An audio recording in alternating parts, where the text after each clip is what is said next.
व्यवस्था परिवर्तन से पहले ही हिमाचल में उस वक्त सोच का परिवर्तन हो गया था जब सीएम की कुर्सी पर बैठने वाले शख्स को भाई का दर्जा मिला था।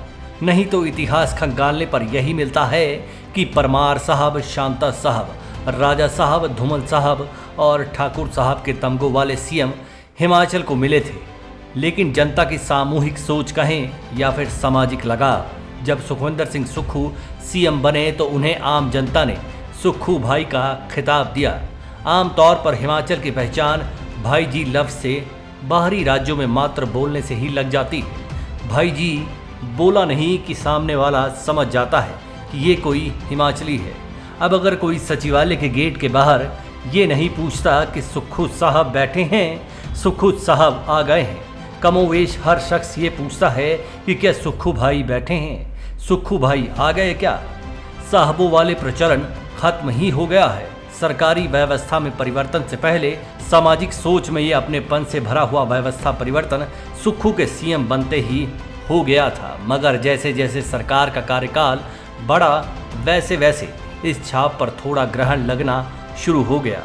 वजह थी रोजगार के सूरज के प्रकाश पर पड़ी प्रशासनिक व्यवस्था की काली छाया। सुक्खू ने पारदर्शी रोजगार व्यवस्था के लिए हमीरपुर के अधीनस्थ सेवा चयन बोर्ड तो भंग कर दिया, मगर नई व्यवस्था महीनों बाद भी ना बनने से प्रशासनिक व्यवस्था ये रोजगार के रंग में भंग ही साबित हुई। अब रोजगार आवंटन पर लगी ब्रेक बेरोजगारों के गले की फांस बन गई है। खैर, हम बात कर रहे थे उन सीएम की जो जनता के लिए साहब नहीं बल्कि भाई हैं। इसलिए इस अहम मुद्दे का दायरा भी भाई लफ्ज़ के आसपास ही रखते हैं। सवाल उठता है कि भाई शब्द में जो प्यार है, जान है, अपनापन है, वो सियासत में किसी भी बने लफ्ज़ में नहीं है, जिसमें नेताओं को साहब जी, बजिया जी, मैडम जी, सरकार जी, नेताजी, जनाब जी कहकर संबोधित किया जाता है। जाहिर सी बात है कि सुखविंदर सिंह सुक्खू की उम्र ऐसी है कि वो 18 साल से ज़्यादा के हर युवा को उनमें बड़ा भाई ही नज़र आता है।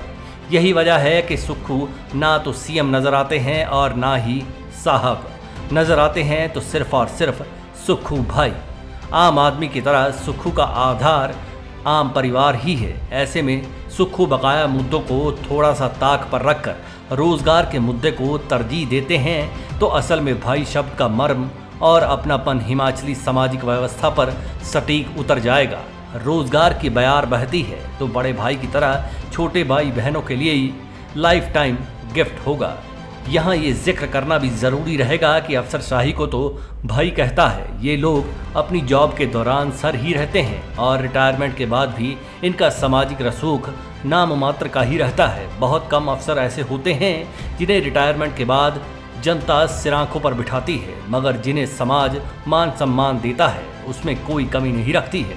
वहीं दूसरी तरफ अगर लीडर जमात की बात करें तो इनकी रिटायरमेंट की कोई उम्र नहीं है। ताउम्र इन्हें सियासी और सामाजिक जिंदगी जीनी होती है।